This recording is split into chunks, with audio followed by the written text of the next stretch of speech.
Hello everyone, welcome back. तो आज देखेंगे कि तो मार्केट जो है पूरी दिन साइडवेज रही है, तो कल निफ्टी को हम किस तरह से ट्रेड कर सकते हैं वो देख लेते हैं।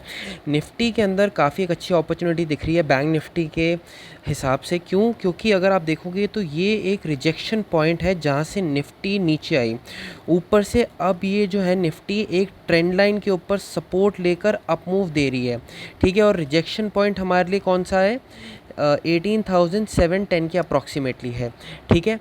तो अगर कल निफ्टी फ्लैट ओपन होकर कंसोलिडेशन के बाद इसके ऊपर ब्रेकआउट आएगा तो हमारा जो टारगेट बन सकता है, जो ये कंसोलिडेशन होकर ये ब्रेकडाउन आया, रीटेस्ट होके प्राइस नीचे मूव किया, तो हमारा टारगेट बन के आ सकता है 742। और इसके ऊपर अगर मार्केट निकलेगी तो डेफिनेटली 790 के भी लेवल देखने को मिल सकते हैं हमें। बट अगर दूसरी साइड पर अगर निफ्टी इस लो को ब्रेक कर दे अपना, सपोज़ यहाँ पे निफ्टी फ्लैट ओपन होके रेंज बनाकर इस स्विंग को ब्रेक कर दे जहाँ से एक अप मूव दिखा है, तो जहाँ पर भी ये बायर्स हैं सारे सेलर्स में कन्वर्ट हो जाएंगे और अपना ये जो स्विंग का एरिया है तो हमें 620 के आसपास का हमें टारगेट मिल सकता है। और ये 660 का ये लेवल है, ये 660 के लेवल के नीचे अगर ब्रेकआउट आ जाएगा तो हमें 620 तक के लेवल्स मिल सकते हैं, ठीक है। बाकी ये वाला जो जोन है हमारे लिए काफ़ी एक अच्छा सपोर्ट जोन काम कर रहा है, क्योंकि अगर आप देखोगे ये एक स्विंग एरिया है जहाँ से निफ्टी ने एक रिजेक्शन लिया, उसके बाद एक ये अपथ्रस्ट था जहाँ से कि मार्केट ने एक अप मूव दिया, और उसी के आसपास अगर आप देखोगे तो यहाँ पर एक सपोर्ट ले रही है मार्केट। तो ये डेफिनेटली एक ये स्ट्रॉन्ग सपोर्ट जोन है। बट अगर ये किसी कंडीशन में ब्रेक होता है तो हमारे को जो टारगेट देखने को मिल सकेगा 548 के अप्रॉक्सीमेटली हमें एक टारगेट देखने को मिल सकता है। बाकी मार्केट में ऐसा कुछ अभी इंटरेस्टिंग नहीं है, क्योंकि हर जगह पे अगर आप देखोगे तो ये एक सपोर्ट जोन है, यहाँ पर एक सपोर्ट जोन है, ये एक सपोर्ट जोन है जहाँ से एक अप मूव आया, ये एक सपोर्ट जोन है।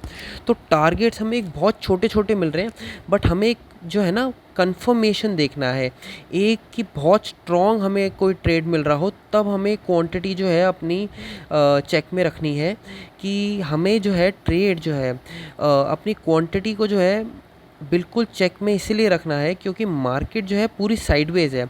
अगर आप देखोगे तो मार्केट स्लो एंड स्टेडी ऊपर जा रही है, और अगर जैसे ही एक ये बड़ी कैंडल बनती है तो थीटा डीके की वजह से आपको एक प्रीमियम में डीके मिल जाएगा, जिसकी वजह से आपको लॉस हो सकता है और प्रॉफिटेबिलिटी जो है हमारी उतनी फीजिबल नहीं रहेगी, ठीक है। तो फ्लैट ओपन होने के बाद ब्रेकआउट आएगा तो हमारे टारगेट्स बन सकते हैं 790 741, और एक जो लास्ट टारगेट जो हमारे लिए बन के आ सकता है वो है हमारा एक ये लास्ट रिजेक्शन पॉइंट, ठीक है।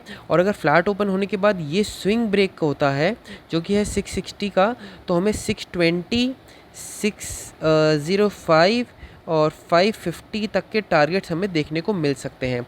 बट अगर गैप डाउन ओपन हो जाए तो यहाँ पे हमें कोई बुलिश प्राइस एक्शन देखना है या रेंज देखनी है जो कि अपसाइड ब्रेकआउट हो, क्योंकि अगर नीचे ब्रेक डाउन आएगा तो डेफिनेटली यहाँ पर काफ़ी एक अच्छे सपोर्ट्स क्रिएट किए हुए हैं मार्केट ने, जो आपको ट्रैप करके जो है इमीडिएटली एक अप मूव दे सकती है, जिसके अंदर हमारे एसएल हिट होने के चांसेस ज़्यादा बन जाते हैं।